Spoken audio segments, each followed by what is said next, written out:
Welcome to ABC campus. आज हम business law में आईकैप के स्प्रिंग 2022 की अटेम्प्ट से पास्ट एग्जाम का एक क्वेश्चन डिस्कस कर रहे हैं कंटीजेंट कॉन्ट्रैक्ट से रिलेटेड। तो क्वेश्चन ये है कि under the provisions of the contract act 1872 describe contingent contracts and identify the circumstances in which a contingent contract can not be enforced. अब लॉ में जो रूल्स बताए हुए हैं उसमें ये दोनों बातें बताई हुई हैं कि किन सिचुएशंस में कंटीजेंट कॉन्ट्रैक्ट को इन्फोर्स करवाया जा सकता है और किन सिचुएशन में नहीं करवाया जा सकता। हमारा फोकस इस क्वेश्चन में उन सर्कमस्टांसेस पर होगा जिसमें इन्फोर्स नहीं करवाया जा सकता। तो फ्यूचर के किसी पेपर में ये क्वेश्चन भी आ सकता है कि किस सिचुएशन में इन्फोर्स कैन बी इन्फोर्स्ड हो सकता है। यहाँ पे कैन नॉट है तो बाद में ऐसा क्वेश्चन भी आ सकता है कि कैन बी इन्फोर्स, तो उसमें इससे अपोजिट आंसर बन जाएगा लेकिन पॉइंट सेम वे में लिखे जा रहे होंगे। तो अब अगर इसका आंसर बनाते हैं तो पहले फर्स्ट पॉइंट की तरफ चलते हैं और हम कंटीजेंट कॉन्ट्रैक्ट को डिफाइन करेंगे। सबसे पहले कि कंटीजेंट कॉन्ट्रैक्ट में be described as contract to do और not to do something if some event collateral to such contract, जो उस कॉन्ट्रैक्ट से कोलेटरल है, मेन कॉन्ट्रैक्ट का पार्ट नहीं है, कोलेटरल कनेक्टेड, डज और डज नॉट हैपन। तो कंटीजेंट कॉन्ट्रैक्ट की सिंपल डेफिनेशन दे देंगे तो ये पहला क्राइटेरिया मीट हो जाएगा। उसके बाद हमने सर्कमस्टांसेस बताने जिसमें इन्फोर्स नहीं हो सकता, तो कैन नॉट बी इन्फोर्स पे फोकस होगा। So a contingent contract to do or not to do anything cannot be enforced when performance is contingent on। अगर वो कंटीजेंसी जो है वो happening of uncertain future event पर है तो जब वो इवेंट इम्पॉसिबल हो जाएगा तो इवेंट हो ही नहीं सकता। आपने कहा था इवेंट होगा तो कॉन्ट्रैक्ट परफॉर्म होगा, तो जब इवेंट इम्पॉसिबल हो गया तो उसको इन्फोर्स नहीं कर सकते। दूसरा, happening of uncertain future event जिसमें टाइम फिक्स हो।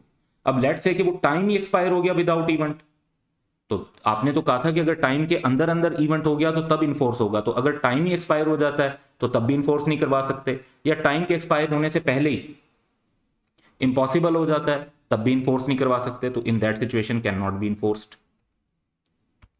Non happening of uncertain future event, आप कहते हैं कि अनसर्टन फ्यूचर इवेंट की नॉन हैपनिंग पर एक इवेंट जो है अगर हैपन ना हुआ तो हम कॉन्ट्रैक्ट की परफॉर्मेंस करेंगे। तो अगर वो इवेंट हैपन हो जाता है तो नॉन हैपनिंग वाली बात तो गलत हो गई, तो अब इन्फोर्स नहीं करवाया जा सकेगा, तो once again can not be enforced. फिर non happening of uncertain future event within fix time हो, तो अगर वो event within fix time हो जाता है तो फिर उसको इन्फोर्स नहीं करवा सकते। अगर टाइम गुजर जाएगा फिर तो जाहिर बात है कि वो इन्फोर्स करवाया जा सकेगा, तो हमने वो बताना था कि जब इन्फोर्स नहीं करवाया जा सकता। तो लॉ में ये जो चार रूल्स हैं ये तो स्ट्रेट फॉरवर्ड है, इनका तो आपने स्ट्रेट एक्ट में देखा होगा, एक टेबल सा भी बना हुआ है जिसमें बताया हुआ है कि कब इन्फोर्स करवाया जा सकता है और कब इन्फोर्स नहीं करवाया जा सकता।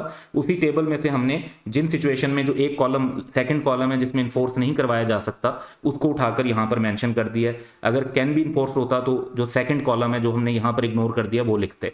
लेकिन एक एक्स्ट्रा सेक्शन भी है जहां पर फ्यूचर इवेंट जिस पे कॉन्ट्रैक्ट कंटीजेंट होता है वो किसी पर्सन के कंडक्ट पे डिपेंड कर रहा होता है, तो उसमें रूल जो है वो स्ट्रेट फॉरवर्ड जो रूल लॉ का है वो मेंशन कर देंगे कि if the future event on which contract is contingent is the way in which a person will act at an unspecified time, then such contract cannot be enforced when such person does anything which renders it impossible। तो यहाँ पर जो law में भी example है इसकी वो ये है कि जैसे एक शख्स ने किसी से शादी का वादा किया हुआ था और अंडर द लॉ वो एक से ज्यादा शादी नहीं कर सकता, तो अगर वो किसी और से शादी कर लेता है तो इम्पॉसिबिलिटी हो जाती है विदाउट फर्दर कंटीजेंसी। अब फर्दर कंटीजेंसी तो ये होती है ना कि वो कहेंगे जी उसकी फिर डाइवोर्स हो जाएगी फिर वो शादी कर लेगा, तो इस पॉसिबिलिटी में कोई लॉ कंसीडर नहीं करता। लॉ कहता है ऐसी सिचुएशन में भी वो इम्पॉसिबल ही कंसीडर होगा।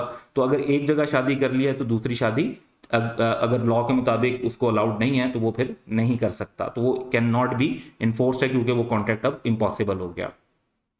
तो ये जो हमारे क्वेश्चन की रिक्वायरमेंट थी, तो इसमें वैसे तो ये मेमोरी बेस्ड क्वेश्चन था लेकिन इसमें ट्रिकी पॉइंट ये था कि आपने ऐसे उठा के सारे का सारा नहीं लिख देना था, आपका फोकस सिर्फ उन पॉइंट्स पर होना चाहिए था जिसमें कॉन्ट्रैक्ट को इन्फोर्स नहीं करवा सकते, उन वाले पॉइंट्स को आपने इग्नोर करना था जिसमें कॉन्ट्रैक्ट इन्फोर्सेबल बन जाता। So that's all for today. Have a good day.